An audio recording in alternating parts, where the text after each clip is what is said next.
मेरा नाम शेख मोहम्मद असद बिन लाइस है। यहाँ बुलाने के लिए मैं बहुत आपका शुक्रमंद हूँ कि ऐसा सर्विस जो हमारे मदरसे के लिहाज से लोग जो कर रहे हैं, बहुत ही I'm very glad of what they are doing. I'm very thankful to the society, the kind of service that they are providing. So आज जो इंजीनियर्स डे है, तो ये इंजीनियर्स डे क्यों बनाया जाता है? तो ये जो हमारे इंडिया के सबसे बेहतरीन इंजीनियर है मिस्टर मोक्षगुंडम विश्वेश्वरैया जी के जन्मदिन के लिहाज से आज उनका जन्मदिन है और ये हमारा 55th इंजीनियरिंग डे है। और उन्होंने 1861 में उनका जन्म हुआ था कर्नाटका में, और वो एक डिप्लोमा थे सिविल इंजीनियरिंग में, जिसके बाद उन्होंने अपनी इंजीनियरिंग टैलेंट से बहुत सारे ऐसे इंजीनियरिंग के अजूबे जो कहते हैं उन्होंने बनाया, और वो आने वाले इंजीनियर्स की पीढ़ी के लिए बहुत बड़े इंस्पिरेशन रहे। उनका सबसे फेमस ये है कि एक ब्लॉक सिस्टम के नाम से उन्होंने डैम्स और रिजर्वॉयर्स बनाए 1903 में, और वो आके ग्वालियर में, मैसूर में, पुणे में बहुत सारी जगह ये वाले रिजर्वॉयर्स बनाए गए हैं, जिसमें जो फ्लड वाटर आता है, हमारे यहाँ बाढ़ जब आती है, जो पानी आता है उसको गेट्स डाल के उसे रोक के फ्लडेड वाटर को स्टोर किया जाता है। स्टोर करा के उस पानी को, अगर फ्लड होता है, पानी घरों के अंदर आ गया, गांव के अंदर आ गया, बहुत वेस्ट होता है। वैसे नहीं, जैसे ये पानी को स्टोर करके इससे इरिगेशन कैसे क्या कर सकते हैं, इस पानी को बेहतर तरीके से कैसे इस्तेमाल कर सकते हैं, ये सब चीजों का ध्यान रखते हुए उन्होंने बहुत बेहतरीन डैम्स बनाए। और उनको modern day father of modern Mysore भी कहा जाता है, क्योंकि वो मैसूर रीजन से हेल करते हैं। उन्होंने बहुत सारी बेहतरीन कंपनियां जो आज भी है, मैसूर सोप फैक्ट्री जो है, स्टेट बैंक ऑफ मैसूर है, मैसूर आयरन एंड स्टील है, मैसूर में इंजीनियरिंग कॉलेज है, ये सब चीजों के वो फाउंडर रहे हैं।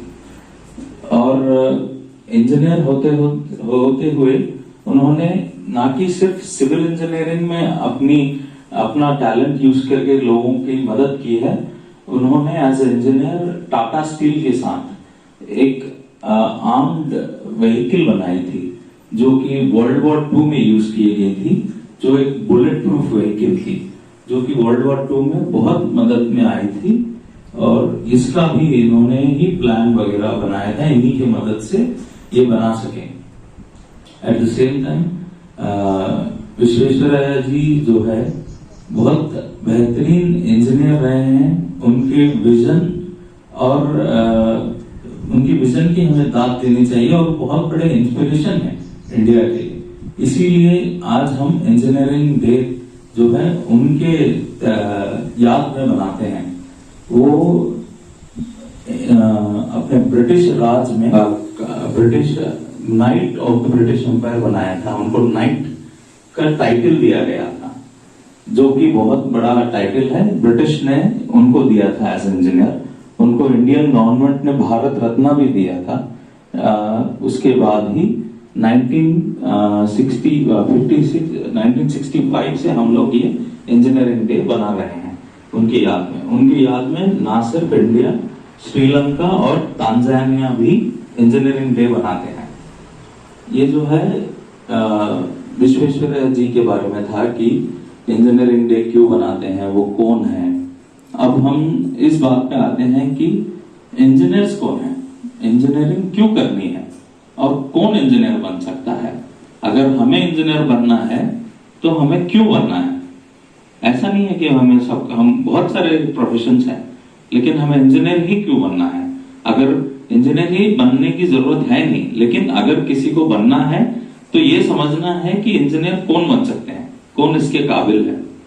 सो इंजीनियर क्या है? आज बहुत सिंपल टर्म्स में अगर मैं बताऊं, एक इंजीनियर वो है जो एक प्रॉब्लम का बहुत सिंपल और क्रिएटिव सॉल्यूशन निकाल सकते हैं। Anything can be engineering. आज के डेट में जो आप कपड़ा पहनते हैं वो एक फैक्ट्री से आता है। फैक्ट्री में जो आपका मशीन है एक इंजीनियर डिजाइन करता है। आपका कपड़ा जो बनाने में जो मदद करता है एक टेक्सटाइल इंजीनियर बनाता है। इसमें जो कलर लगता है उसमें केमिकल इंजीनियर मदद देता है। और जो भी इतनी बड़ी फैक्ट्रियां बनाते हैं उसमें एक मैकेनिकल इंजीनियर की मदद लगती है। ऐसे और कपड़े के साथ साथ आप जो फोन यूज कर रहे हैं बहुत सारे हार्डवेयर इंजीनियर्स हैं। इसमें जो सेमीकंडक्टर्स रहते हैं, इसमें इंटीग्रेटेड सर्क्यूट्स रहते हैं, सॉफ्टवेयर्स रहते हैं, ये सब कुछ इंजीनियर्स बनाते हैं। तो इंजीनियर्स ये सब चीज क्यों बनाते हैं?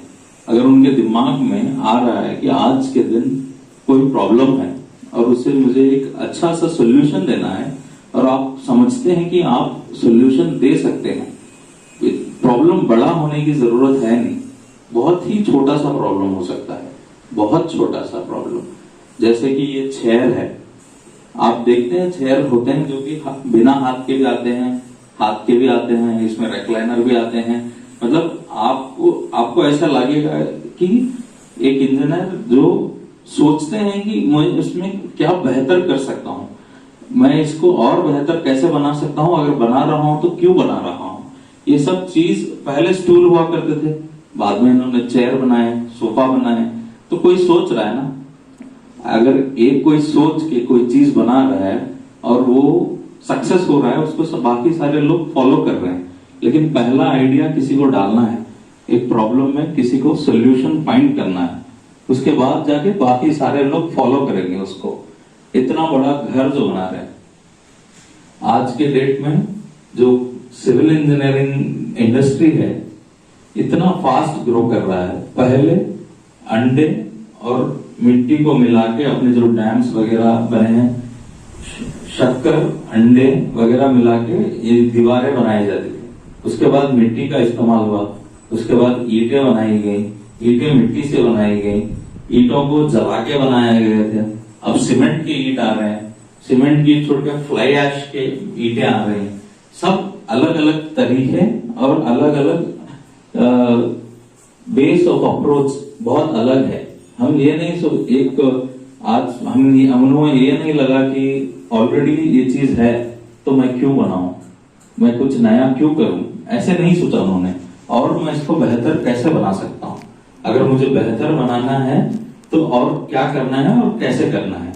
तो अगर आप में कोई भी ये जुनून रखते हैं या फिर आप ये अप्रोच रखते हैं कोई भी चीज का कि आप एटलीस्ट आपको नहीं पता चलेगा, जैसे कि आपके एज में आपको नहीं पता चलेगा आप कोई चीज सॉल्व कर रहे हो, लेकिन आप हट के सोच सक रहे हो, आप में इतनी दिमागी ताकत है कि तो आप एक चीज के बारे में सोच के उसका कुछ ना कुछ सोल्यूशन निकाल सकते हो। सो ऐसा कोई भी इंसान इंजीनियर बनने के लिए एलिजिबल है।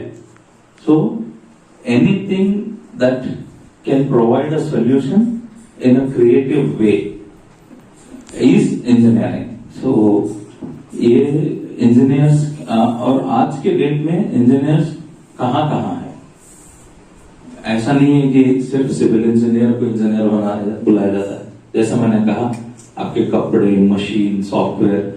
अब इतना बड़ा कोरोना आया था इंडिया में, बाकी सारे देशों में बहुत बड़ी तकलीफ हुई थी, उनका इकोनॉमी गिर गया, उन खाने पीने की हालत नहीं थी, बहुत तकलीफ झेली गई उन लोगों से।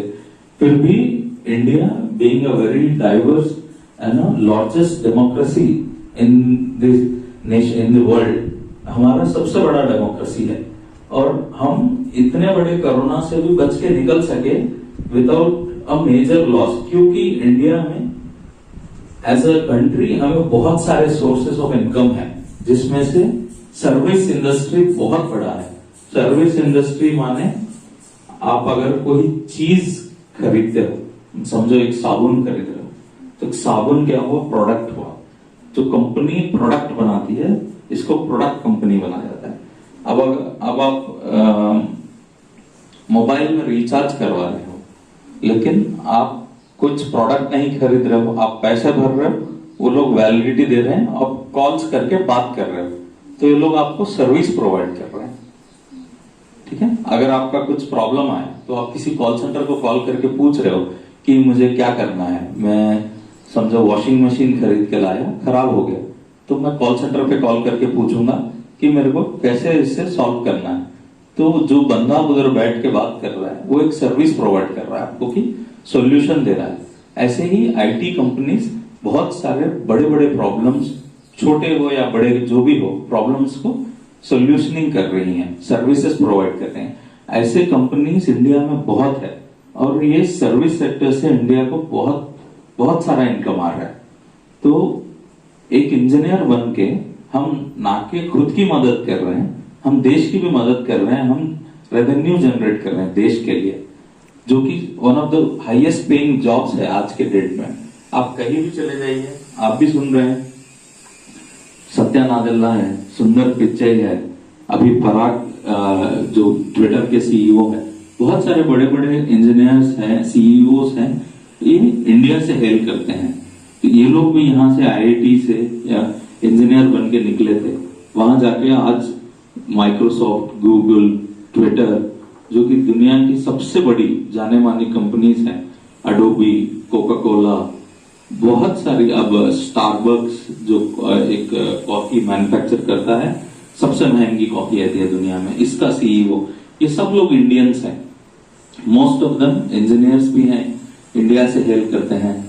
तो हम लोग ना कि खुद की मदद कर रहे हैं, हम बाहर निकल के, बाहर देश जाके इतने बड़ी बड़ी कंपनियां चला के इस दुनिया की भी मदद कर रहे हैं, देश का भी नाम आगे बढ़ा रहे हैं। सो एक ऐसा इंजीनियरिंग ऐसा स्ट्रीम है, क्योंकि मैंने कहा कि उसके लिए आप सोल्यूशनिंग किसी भी फील्ड में कर सकते हैं ना। जैसे पढ़ाया जाता है, पहले बोर्ड पे चाकू चौकी से लिखा जाता था, उसके बाद प्रोजेक्टर्स रख के पीपीटीज दिखा के ऐसे पढ़ाया जाता था। उसके बाद अभी इंटरैक्टिव एजुकेशन हो रहा है, आपको टास्क दिए जाएंगे, प्रोजेक्ट्स बनाने के लिए बोले जाएंगे, आप ना कि सिर्फ किताबों से पढ़े आप, और आगे बढ़ के आप सिर्फ टैब में बैठ के, जितने दिन कोरोना था घर से पढ़ाई हुई बच्चों की, स्कूल नहीं गए, तो ये सब डेवलपमेंट क्या है। कोरोना एक बहुत बड़ा प्रॉब्लम था, आप घर से निकल नहीं पा रहे थे, आपको स्कूल जाना है, उसका सोल्यूशन क्या हो सकता है। तो किसी ने सोचा कि घर बैठ के मैं सिस्टम पे, अपने कंप्यूटर पे या फिर अपने फोन पे, अपने टैब पे मैं कुछ कर सकता हूं। तो ये चीज सबको काम आई, पूरी दुनिया इसी से चली। सो इसमें भी इंजीनियर्स का बहुत बड़ा हाथ रहा। सो ऐसा नहीं है कि एक इंजीनियर सिर्फ घर बना सकता है, एक इंजीनियर सिर्फ सॉफ्टवेयर में काम कर सकता है, एक इंजीनियर एक ही स्ट्रीम में काम कर सकता है। इंजीनियर आगे बढ़ के कुछ भी कर सकता है, क्योंकि उसके पास रीजनिंग है, उसके पास प्रॉब्लम सॉल्विंग एबिलिटी है, उसके पास हटके सोचने की वो हिम्मत रखती है। आजकल लड़कियां भी इंडिया से हर साल कम से कम 15 लाख इंजीनियर निकलते हैं हर साल। इंडिया पूरी दुनिया में सेकंड लार्जेस्ट कंट्री है जो इतने सारे इंजीनियर्स, सेकंड प्लेस में इंडिया से second highest number of engineers हर साल आते हैं। सो और India is one of those countries which has a high young population. हमारा 70% ऑफ पॉपुलेशन 25 साल से लेके 40 साल के रेंज में रखता है। इसका मतलब कि आगे बढ़ के जो यंगेस्ट क्राउड रहेगा दुनिया का, क्योंकि we are 1/3 of the world population, पूरी दुनिया में 1/3 पॉपुलेशन इंडिया से है। तो आगे चल के दुनिया में बहुत सारे बड़े बड़े लीडर्स इंडिया से आने वाले हैं। अब ये सब मैं आपको क्यों बता रहा हूँ, इंजीनियरिंग इंडिया, पॉपुलेशन, ये सब क्यों बताया जा रहा है, थोड़ा कंफ्यूजिंग है, बहुत सारी चीजें बता दी। तो ऐसे बोलता कि ये 1/3 पॉपुलेशन में जो यंग क्राउड है, जो मैं बोल रहा हूँ, उसमें आप भी हो, आप भी यंग हो। तो आप सब शायद, जहां तक मुझे बताया गया था, इंटरमीडिएट, ज्यादातर आप 12th स्टैंडर्ड के मैक्सिमम यहाँ पे हो, या फिर कोई डिग्री फर्स्ट ईयर पढ़ रहा है। तो आगे बढ़ के आपके पास इतने सारे मौके हैं, आप बाहर निकल के ना कि सिर्फ हमारे देश में काम कर सकते हैं, आगे बढ़ के किसी भी देश में जाके कहीं भी अपना नाम भी रोशन कर सकते हैं, देश की भी सेवा कर सकते हैं, खुद के लिए भी एक आइडेंटिटी बना सकते हैं। जब हम हमारे घर से एक लड़की पढ़ के निकलती है, we would feel that she is lot more independent than somebody else. अगर किसी लड़की के पास इतनी पढ़ाई या फिर इतना नॉलेज नहीं है कि वो खुद का ध्यान रख सके, सो उसको उसका क्या है, she would need someone to help, right? So उनको डिपेंडेंसी बढ़ जाएगी, उनको कोई चाहिए जो उनका सहारा दे, उनको मदद करें। उन खुद से वो कुछ नहीं कर पाती, ऐसा उनका फीलिंग हो सकता है। मैं नहीं कह रहा हूं कि पढ़ाई नहीं करेंगे तो आप इंडिपेंडेंट नहीं हो सकते हैं, लेकिन 100 में कोई एक। लेकिन अगर आप पढ़ लिख लिए, आपने कुछ नॉलेज गेन कर लिया, तो आपके पास इतना बड़ा स्कोप है। आप बाहर जाके, ना कि अपने घर गांव में, आप बाहर किसी स्टेट भी जा सकते हैं, किसी कोई कंट्री भी जा सकते हैं। अपनी नॉलेज से अपने लिए भी एक अलग दुनिया और अलग पहचान बना सकते हैं, और दुनिया के लिए भी आप एक मिसाल बन सकते हैं। क्यों चाहिए लड़कियों को? अब मैं इस पॉइंट पे आ रहा हूं कि पढ़ाई क्यों चाहिए और लड़कियों को क्यों चाहिए। आप मानो ना मानो, we are a male dominated society. यहाँ पर पैट्रियार्की है, कुछ भी करना है तो घर में बड़े जो है, उसमें भी मर्द जो है उनका डिसीजन मैटर करता है आज भी इंडियन सोसाइटी में। अच्छा है ये चीज, मैं नहीं बोल रहा हूँ कि ये गलत है, सच है, गलत सब ठीक है। फिर भी अगर हमें अपनी पहचान बनाना है तो हमें एटलीस्ट हम पढ़ लिख लेंगे, हम अपने आप से इंडिपेंडेंट बनने की काबिलियत अगर रखते हैं। आपको मैं ये नहीं बोल रहा हूं आपको बाहर जाके इंडिपेंडेंट ही बनना है, आपको बाहर जाके कुछ अलग से अकेले ही करना है। अगर ऐसा कोई सिचुएशन आ गया कि आपकी मदद करने के लिए कोई है नहीं, अगर है तो भी रीचेबल नहीं है, तो आप अपने खुद की मदद कर सकते हो। वर्स्ट के सिनारियो में आप कहीं जाके पढ़ाई बोल के बच्चों को ट्यूशन लगा के भी खुद के लिए थोड़ा पैसा बनाने के, अपने घर का, अपने बच्चों का, सबका ध्यान रख सकते हैं। सो पढ़ाई इसलिए चाहिए कि आप बहुत इंडिपेंडेंट फील करेंगी, आपको किसी की सहारे की जरूरत नहीं पड़ेगी। आप खुद से बहुत सारी चीजें कर पाएंगी जो कि किसी के अंडर रहेगी या फिर किसी के डिपेंडेंसी में आप नहीं कर पाएंगे। अगर जरूरत पड़ने पे, मैं नहीं बोल रहा हूँ ऐसे ही करना चाहिए, जरूरत पड़ी तो आप वो भी कर सकते हैं। एक चीज हो गया। और अब यहाँ पे बहुत सारे लोग जो इंटरमीडिएट कंप्लीट कर रहे हैं, उनका डायलेमा होगा कि क्या मैं एमपीसी में हूं तो मुझे सिर्फ इंजीनियरिंग ही करनी है, मैं वाईबीसी में हूं तो मैं सिर्फ डॉक्टर ही बन सकती हूँ, कोई और स्ट्रीम नहीं है क्या? ऐसा यहाँ का माहौल है, आंध्रा का, तमिलनाडु का, साउथ इंडिया का, ये बहुत ऐसा माहौल है कि अगर बच्चा जैसे ही 10 क्लास कंप्लीट करता है, लड़का और लड़की, एमपीसी में चढ़ा देते हैं, वो इंजीनियरिंग कर लेगा, बाईपीसी में चढ़ा देते हैं, बच्ची डॉक्टर बन जाएगी। ऐसा नहीं है।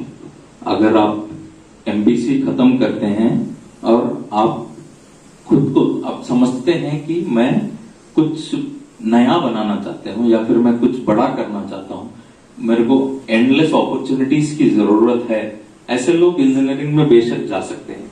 और भी बहुत सारे स्ट्रीम्स हैं, जैसे कि आपका कॉमर्स हो गया, कंप्यूटर एप्लीकेशंस हो गया, या फिर होटल मैनेजमेंट हो गया, या फिर इकोनॉमिक्स वगैरह है। तो आप बहुत सारे स्ट्रीम्स में पढ़ाई कर सकते हो।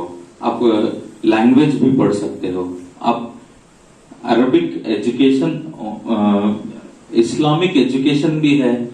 आप थोड़े यूनिवर्सिटीज है, Delhi Jamia university, Islamic university, Aligarh की तरफ, नॉर्थ में, यूपी में, दिल्ली में बहुत सारी यूनिवर्सिटीज है जो कि आपको इस्लामिक एजुकेशन भी देती हैं, उसमें रिसर्च करने का भी मौका है। और रिलीजियन एज अ लैंग्वेज भी आप पढ़ सकते हैं। जो रिलीजियन है इसको भी लैंग्वेज बना के आप पढ़ सकते हैं। आप ये सब नहीं करना चाहते, आप सिर्फ घर का संभालना चाहते हैं, होम मैनेजमेंट भी आप सीख सकते हैं। बहुत सारी स्ट्रीम्स हैं, एक बार आप गूगल करके देखिए, इतने सारे स्ट्रीम्स हैं कि आप भी दंग रह जाएंगे कि अब बाईपीसी वालों के लिए एग्रीकल्चर है, हॉर्टिकल्चर है, आप फ्रूट्स के रिलेटेड पढ़ाई कर सकते हो, एग्रीकल्चर के रिलेटेड पढ़ाई कर सकते हो, नैनो टेक्नोलॉजी, न्यूक्लियर टेक्नोलॉजी, ऐसे बहुत सारे टेक्नोलॉजीज आए हैं जो कि आपको बहुत बाईपीसी वालों एमपीसी वाले दोनों पढ़ सकते हैं। और आप बायोकेमिस्ट्री पढ़ सकते हैं, बायोटेक्नोलॉजी पढ़ सकते हैं, ऐसे बहुत सारे स्ट्रीम्स हैं आज इंडिया में। तो आपके अपॉर्चुनिटीज जो है इंजीनियरिंग पे या फिर डॉक्टरेट पे आके नहीं रुकते, आप बहुत कुछ नया और बहुत कुछ बड़ा कर सकते हैं। बस आपको जानने का जुनून होना चाहिए, करने के लिए आपके पास दिमागी तौर से आपको प्रिपेयर्ड रहना चाहिए, कि मेंटली आपको श्योर रहना चाहिए कि मैं ये कर सकती हूँ, मुझे पढ़ना है, मुझे हासिल करना है। और ये सब किसके लिए करना है? माशाल्लाह, हाँ, खुद के लिए करना है। ऐसे नहीं कि बाजू घर वाले देखेंगे, आंटी अच्छा है बोल दिए, खाला अच्छा है बोल दिए, मामू अच्छा है बोल दिए, उनके लिए नहीं पढ़ना है, खुद के लिए। खुद कुछ पढ़ेंगे, कुछ बनेंगे तो दूसरों के लिए मिसाल हम लोग बनेंगे, और इससे क्या होता है, खुद की जिंदगी अच्छी रहती है। और इंजीनियरिंग के ताल्लुक से इसके आगे चल के भी अगर कोई लेना चाहता है तो इसमें बहुत सारी स्ट्रीम्स हैं। इलेक्ट्रॉनिक्स, जो ज्यादातर कंप्यूटर साइंस और इलेक्ट्रॉनिक्स की इंजीनियरिंग यहाँ पे ज्यादा लोग ऑप्ट करते हैं। इसके अलावा भी mechanical, electrical, aeronautical, electronics and instrumentation engineering, textile engineering, chemical engineering, ऐसे नॉट लेस देन 60-70 कोर्सेस है इंजीनियरिंग में भी। जिसमें आपका इंटरेस्ट है वो आप जान के, पहचान के, उसमें आप करने की कोशिश करें। माशाल्लाह आजकल बहुत सारे अपॉर्चुनिटीज हैं हर किसी के लिए। अगर कोई सीरियस है पढ़ाई में, पढ़ के निकलना चाहते हैं, अच्छे से अपनी जिंदगी बनाना चाहते हैं, तो इंजीनियरिंग बहुत सही स्ट्रीम है और अपॉर्चुनिटीज भी बहुत मिलेंगी। और बहुत सारे ऐसे इंजीनियर्स हैं जिन्होंने दुनिया का, कौम का नाम बहुत रोशन किया, जैसे अब्दुल कलाम जी हैं जो हमारे प्रेसिडेंट रह चुके हैं, वो भी एक इंजीनियर थे। उनको मिसाइल मैन ऑफ इंडिया कहा जाता है, क्योंकि उन्होंने अपने पढ़ाई से इंडिया के लिए बहुत कुछ किया है। उन्होंने इंडिजीनियस मिसाइल्स बनाए हैं इंडिया के लिए, जो हमें बहुत बड़ी ताकत बना के रखे हैं। इंटरनेशनल स्ट्रीम में कोई देश आके ये ना कह सके कि कल मैं इंडिया पे अटैक करूंगा। अगर हमारे पास मिसाइल्स हैं, एमिनेशन है, हमारे पास बहुत सारे बॉम्ब वगैरह है, तो दूसरा देश भी सोचेगा। तो ये सब चीज कौन बनाता है? ये सब चीज इंजीनियर बनाते हैं, क्योंकि उनके पास दिमाग है और ये देश की अच्छाई के लिए, आगे बढ़ने के लिए बहुत काम आता है।